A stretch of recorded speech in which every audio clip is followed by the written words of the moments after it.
Hello สบายดีทุกคนสบายดีแม่บ้านสบายดียุ่นสบายดี FC ทั้งภายในและต่างประเทศมื้อนี้แม่บ้านมีข่าวฮ้อนเนาะพี่น้องเนาะข่าวนี้ถือว่าฮ้อนก็คือ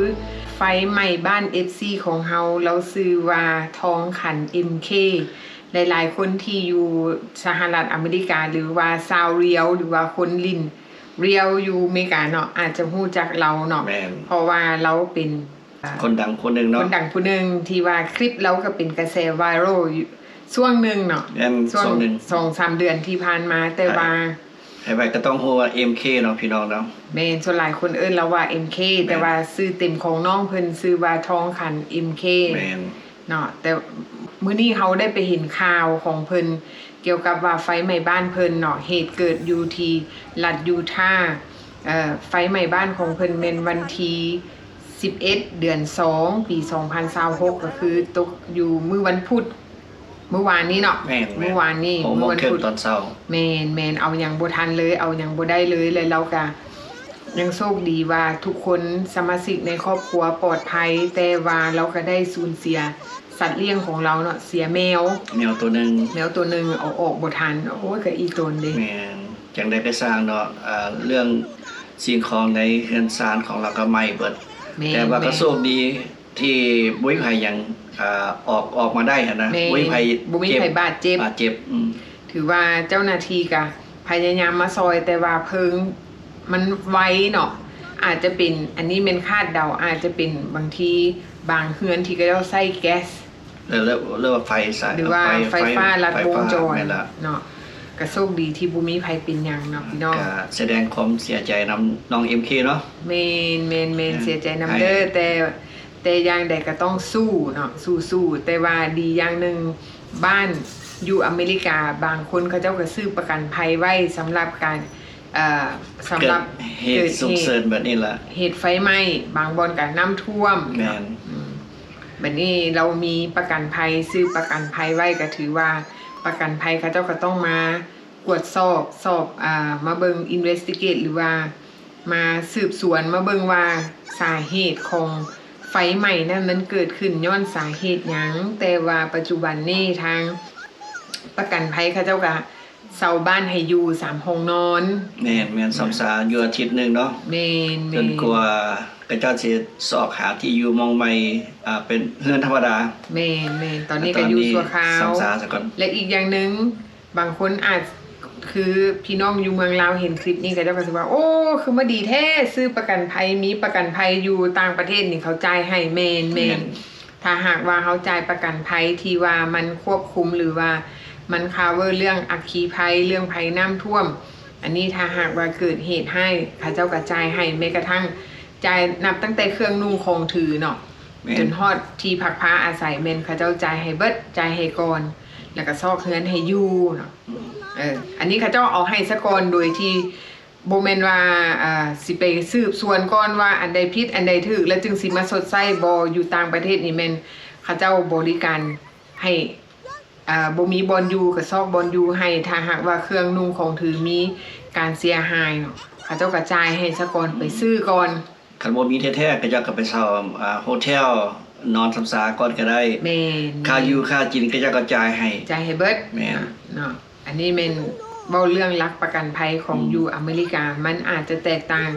จากบ้านเฮาเนาะเพราะว่ามันก็บ่คือกันเกี่ยวกับระบบเรื่องการบริการแล้วก็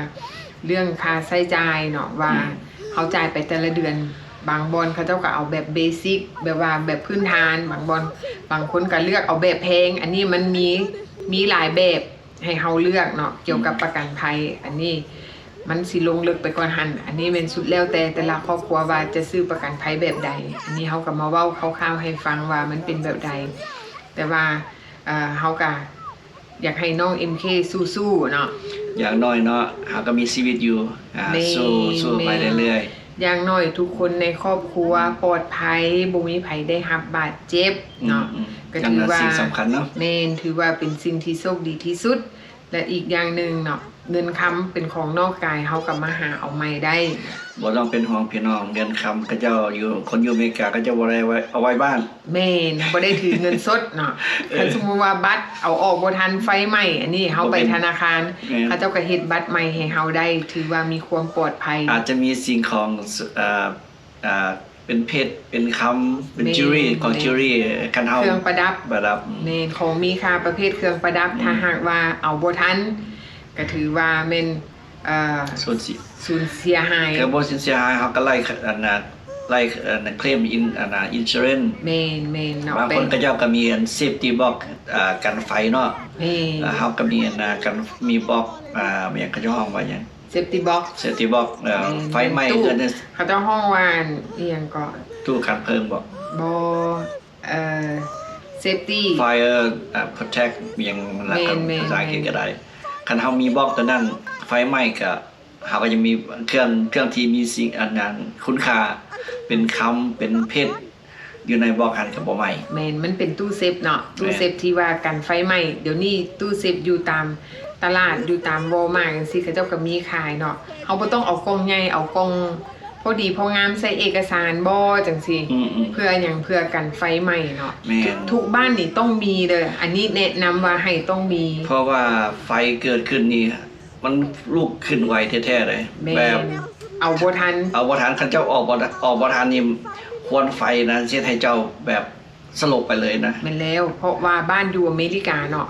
เฮาเบิ่งทางนอกแม่นเขาเจ้าใส่ดินจีแต่ว่าอยู่ในบ้านนี่กำปั้นสัตว์นี่ลุแหละเพราะว่ามันบาง แม่นมันเพราะว่าไฟเกิดขึ้นไปมันก็โอ้ย แม่น เอาตัวรอดซะก่อน แม่น ออกไปจากบ้านซะก่อน แม่นแล้ว สิ่งของอันนอกกายเฮาว่ากันใหม่ แม่นแต่ว่าสิ่งสำคัญเนาะถ้าหากว่าทานใดที่บ่มี safety box หรือว่าบ่ต้องเอาหน่วยใหญ่เอาหน่วยพอดีใส่เอกสารของสำคัญนี่แหละบางคนเขาจะว่าโอ้บ่จำเป็นต้องมีดอก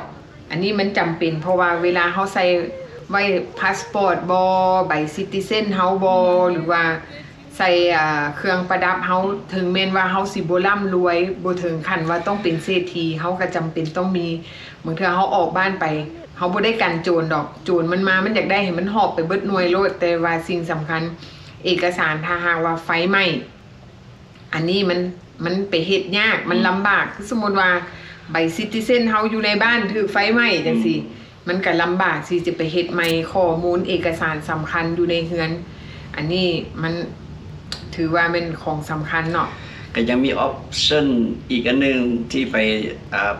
เซาเซฟตี้บ็อกอยู่ในแบงก์ก็ได้ อันนั้นมันได้เสียเงิน อันนั้น เนาะอันนั้นเป็นสำหรับคนที่ว่ามีเงินหลาย อันนี้ แล้วก็ option แม่นอันนี้เขาเว้าถึงว่าเว้าถึงคนพื้นฐานทั่วไป เพราะว่าคือสมมุติว่าเนาะเฮามีแต่เอกสารเล็กๆน้อยๆของสำคัญเฮาสิเอาไปไว้เซฟตี้บ็อกอยู่ในแบงก์มันเสียเวลาที่เฮาสิขี่รถไป มันปลอดภัยแต่ว่าความสะดวก แม่นๆ เนาะนอกจากว่าคนที่เขาเจ้ามีเงินสดหลายๆแล้วเขาเจ้าต้องการใช้เซฟตี้บ็อกอยู่นำแบงก์เลยสิอันนั้นก็มันเป็นอีกทางเลือกหนึง แม่นๆ อันนี้ก็แล้วแต่ความสะดวกของแต่ละคนเฮาก็บ่ว่ากันเนาะ แม่น แต่ว่าสิ่งสำคัญถ้าหากว่าผู้ใดเห็นคลิปนี้เห็นข่าวนี้ออกไปที่เห็นข่าวเราเกี่ยวกับไฟไหม้บ้านๆ เฮา ให้ ก็ กำลังใจเนาะ เมนเฮาควรให้กำลังใจซึ่งกันและกันให้อภัยเราเนาะพี่น้องเนาะ อืม เฮาควรให้อภัยกัน อืม เพิ่นบอกว่าอภัยทานเป็นบุญอันประเสริฐเนาะสิ่งที่เราเฮ็ดผิดพลาดมาเฮาก็ถือว่าเฮาก็ลืมสิว่าจังได๋ให้อภัยก็เข้าใจอยู่ว่าคนมันลืมยากเนาะอันนี้ก็ถือว่าให้อภัยเราในสิ่งที่เราเฮ็ดผ่านมาเนาะแต่ว่าอันนี้มันเว้าถึงว่าชีวิตการเป็นอยู่เฮาก็บ่อยากให้มันเกิดบ่มีใครอยากให้มันเกิด ถ้าหากว่ามันเกิดแล้วมันก็มีการสูญเสียเนาะ แม่น เฮาบ่ซ้ำเติมกันเนาะ ครับ คันเฮาไปซ้ำเติมมันก็เฮาก็มันสิเป็นบาปหันน่ะเนาะ เนี่ยหักแพงเอากันพี่น้อง แม่นฮักเพลงเอากันคนลาวคือกัน คนลาวคนคือว่ามนุษย์คือกันเนาะ แม่น มนุษย์ตา แม่น ดำๆคือกันก็หักแพงเอากัน ให้ถือว่าเป็นมนุษย์ซะเนาะน้ำใจของมนุษยธรรมเนาะเฮาบ่ซ้ำเติมกันจังหน่อยเขาจะว่าโอ้ยพวกเจ้าก็เว้าได้เนาะ อันนี้คนก็สิดราม่าอีกว่าเฮาไปเข้าข้าง อันนี้เฮาบ่ได้เข้าข้างเฮาเว้าถึงว่า ความรู้สึกเนาะอันนี้ความรู้สึกของเขา เฮาเว้าถึงเรื่องว่ามนุษยธรรมแบบว่า บ่ถือไผบ่ฮู้เกี่ยวกับเรื่องไฟไหม้บ้านนี่มันเบิดอีหลี แม่น เบิดโตเนาะ แม่น เขายังบอกว่าโจรขึ้นบ้าน10เทื่อยังบ่ทอไฟไหม้เฮือนเทื่อเดียว เต็มล่อเลยกินพิซซ่าเปียงหนึ่งแล้วก็ลุยต่อลุยอย่างเดียวเขา keep going up never give up ไปอะไรสิเกิดก็ตามแต่มีชีวิตรอดเราเป็นพอ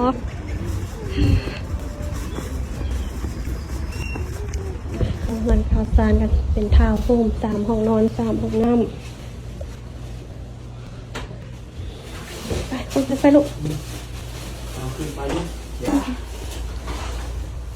เอาขึ้นไป ยังยิ้ม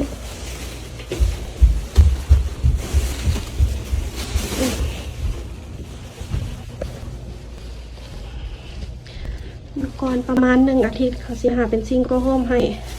มันก็เซฟหมาเขาก็อยู่ได้ ทางประกันภัยเขาจ่ายให้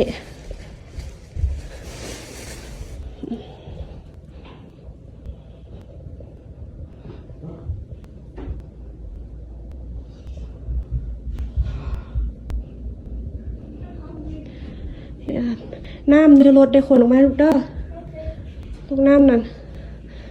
เป็นมีพิซซ่ามีเฟอร์แล้วอาหารตามสั่งให้ลูกเล็กๆน้อยๆอื่นค่อยว่ากันต่อ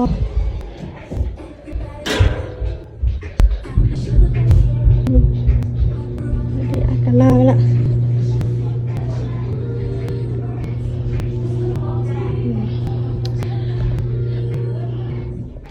อยู่ไปจนกว่าเขาจะแปลงเฮือนแปลงซานแล้วประมาณ6 เดือน ทางอินสลังจ่ายให้เบิดเขาบ่ได้จ่ายอย่างห้องนอนหนึ่งห้องใหญ่ห้องนี้นะ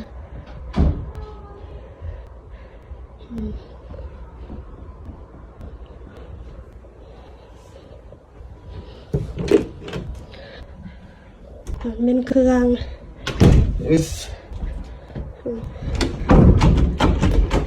แล้วก็เป็นห้องน้ำห้องนอนที่ 2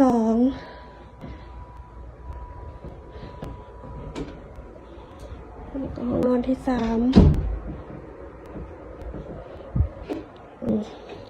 อยู่ไปสักก่อนมอนเมนเครื่องมีเต่าซักเครื่องให้พร้อมสิ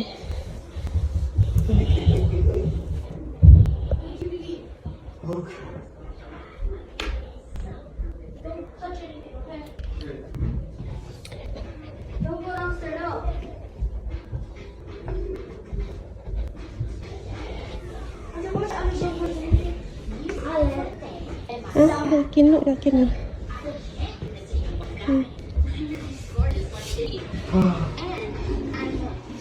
มีห้องน้ำอยู่นี่อีกห้องน้ำ3 ห้องนอน 2 ห้องน้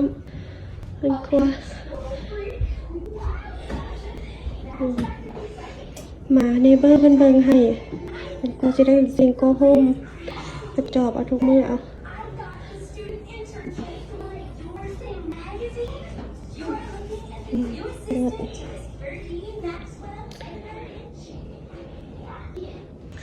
โอเคน้องพี่น้องเนาะเฮาก็สิ